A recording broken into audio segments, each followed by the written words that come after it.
வீட்லயே ரெஸ்டாரண்ட் ஸ்டைல்ல பன்னீர் பட்டர் மசாலா எப்படி செய்யுதுன்னு பார்க்கலாம். ஸ்டவ் ஆன் பண்ணிட்டு கடாயில எண்ணெய் சேர்த்துட்டு வெங்காயம், இஞ்சி, பூண்டு, பச்சை மிளகாய் நல்லா வதங்க விட்டுடலாம். வதங்கின பிறகு தக்காளி சேர்த்துக்கலாம். இன்கிரீடியன்ஸ் அளவு கீழே டிஸ்கிரிப்ஷன்ல தரேன். எல்லாமே நல்லா வதங்கின பிறகு ஆற விட்டுடலாம். ஆற விட்டுட்டு மிக்ஸி ஜார்ல சேர்த்துக்கலாம். வரமிளகாய், முந்திரி பருப்பு ஊற வச்சிருக்க அதையும் சேர்த்து நைஸா அரைச்சிக்கலாம்.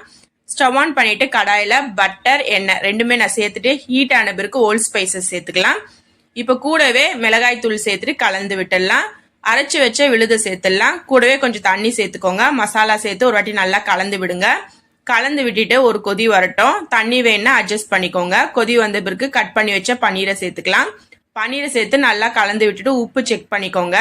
நல்லா கொதிச்சு வந்த பிறகு சக்கரை, கசூரி மேத்தி சேர்த்துக்கலாம். கூடவே நான் ஃப்ரெஷ் கிரீம் கொஞ்சம் சேர்த்துருக்கேன்.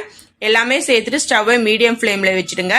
மீடியம் ஃப்ளேம்ல வச்சுட்ட பிறகு நல்லா கலந்து விட்டுட்டு எண்ணெய் எல்லாம் நல்லா பிரிஞ்சு வந்த பிறகு ஸ்டவ் ஆஃப் பண்ணிட்டோம்னா நம்மளோட பன்னீர் பட்டர் மசாலா சூப்பரா ரெடி ஆயிடும்.